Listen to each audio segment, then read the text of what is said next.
welcome back to Free Media. I'm Robby Soave. And I'm Andrew Heaton, whether you like it or not. Okay, here we go. Zohran Mamdani will be the next mayor of New York City. The Democratic Socialist victory has energized the left, including controversial Twitch streamer Hasan Piker, who appeared at Mamdani's victory party and made the off-the-cuff remark that the Soviet Union should have won the Cold War. Take a look. Done. What do you think it means that this guy ran as a socialist and anti-communism didn't work to stop him? That's big. Yeah, I think we are in the heart of the imperial core. This is the country that defeated the USSR, unfortunately. And the reality of the matter is, there's a lot of antagonism. There's no class consciousness in the United States of America. It's one of the things that I try to address every day with my commentary. And I will say this. The conditions have deteriorated so much that everyday Americans, in spite of their lack of class consciousness, are finally arriving at the conclusion that perhaps there is an alternative out there. There is an alternative that focuses on them as opposed to the interests of the billionaires and the millionaires, as opposed to the interests of the capital owners.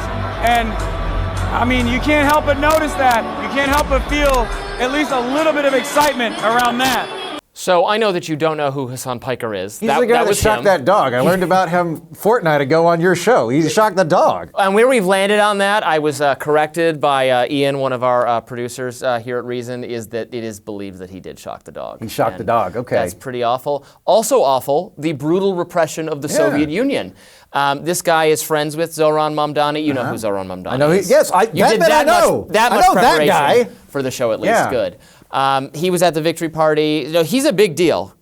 He's a big Twitch streamer, hardcore socialist, I think communist even, and yeah. If he's rooting for the Soviet idolizes Union, little the Soviet puke. Union. My God, the amount of pukes I've learned about this week are horrible. Yeah, it's not just Nick Fuentes Nazis on one side. It's people who love. Can I correct the Soviet record on repression. something real quick here? Yeah. America didn't defeat the Soviet Union. The Soviet Union imploded because communism's fucking stupid and it broke under its own goddamned weight. That's what happened. We didn't win. They lost because they were dumb and it's an evil, inefficient system.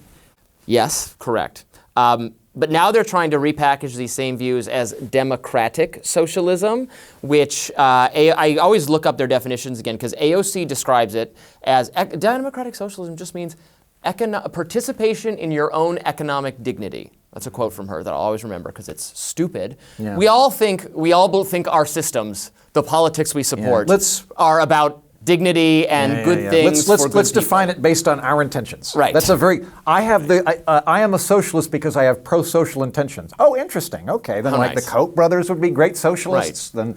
Then and if you're a national socialist, you just want social intentions for the whole nation. No, that's actually Nazism, people. Yeah. Okay. So I would. For people that describe themselves as democratic socialists, please go to Sweden and figure out what the hell you're talking about. Yeah. Because if you go to Sweden, we can have a conversation about this, we can have a debate about this. Sweden, I would argue, is more capitalist than we are. Yeah. They have an emergent economy, it is dynamic, they don't have price controls, they don't rely on highly restrictive, organized economic models. What they do have is high taxes and a redistributive social safety net. I'm willing to have that conversation about how to affect that. That's very different than socialism, or the kind of Mamdani idea that corporations are bad, landlords are bad. If we could just millionaires are bad, we could restrain greeds. There are more per capita billionaires in Sweden than there are in the United States. So you can have a social safety net and high taxes if that's what we're talking about, but I don't think that's what people generally mean when they say socialist in America. Because then they can just call themselves progressive or liberal or whatever. They don't need to use the word that is associated with the repressions of the Soviet Union or Maoist China or North Korea, systems where socialism means the worker sees production, means of production from the capitalists.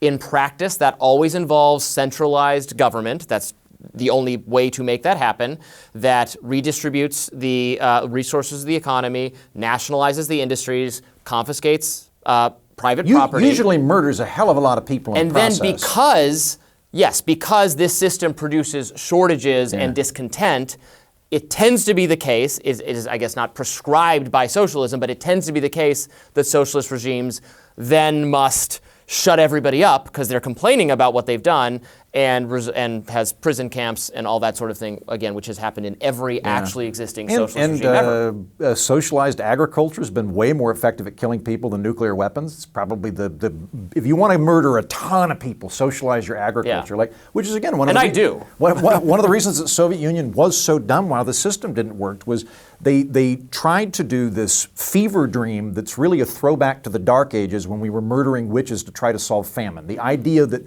prices rise. Does that work?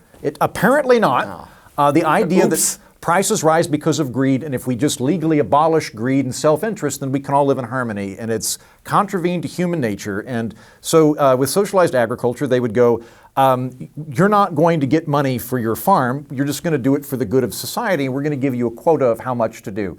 And so when agricultural would decline, or agricultural output would decline, they'd go, well, we'll compensate by saying now you got to till an additional 15 hectares per day. So farmers would just raise the till on their tractor so that they could lightly graze it to hit the output quota, and the amount of agriculture coming out would decline even more, like that across the board, across the entire system. Anybody defending the Soviet Union, I find is this what happens now? I'm from '84, so I remember the Cold War and stuff. Is this we're going to have to relearn this here? I guess we are. I was rereading a piece by Kathy Young that she wrote for Reason a couple years ago. She grew up she was born in Moscow in, I think, the early 80s and emigrated here. And so she has older family members who remember the days of the actual persecutions that occurred in the Soviet Union. You know, your neighbor would make some offhand remark about the party being bad and then disappear in the middle of the night. Actual 1984 type stuff, which was actually inspired by the literal experience within the Soviet Union.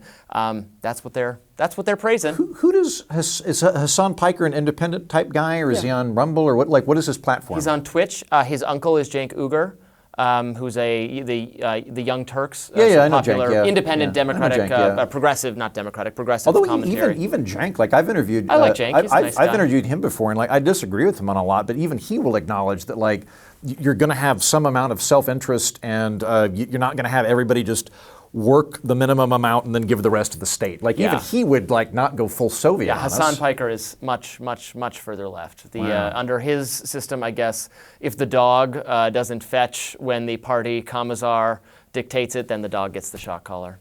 Can I pivot slightly with Mamdani? Do you think he's going to be able to pull off any of this gobbledygook? Well, Christian Britschke, our coworker at Reason, keeps assuring me that he can't and won't. It's too complicated. There's not enough money. He's going to find that out. And I bet in reality what he's going to end up being just as left as Bill de Blasio, who was the mayor. That's probably fair. I mean, I think de Blasio was an extremely progressive candidate. He just didn't identify as a socialist. Yeah. But otherwise had a lot of the same things going on. Yeah. But just as I like my conservative commentators, again, to not be explicitly pro-Hitler, I would like my progressive commentators to not be explicitly pro-socialism or pro-Soviet Union. So sorry to be really, out there in my requests for non-authoritarian political systems. Me being a really, really mushy, cuck-wristed moderate, I tend to not like Nazis or Soviets. Yeah. I like that tiny little bandwidth between Nazis and Soviets to operate in. Yeah, well, we'll see how that goes. More free media right after this.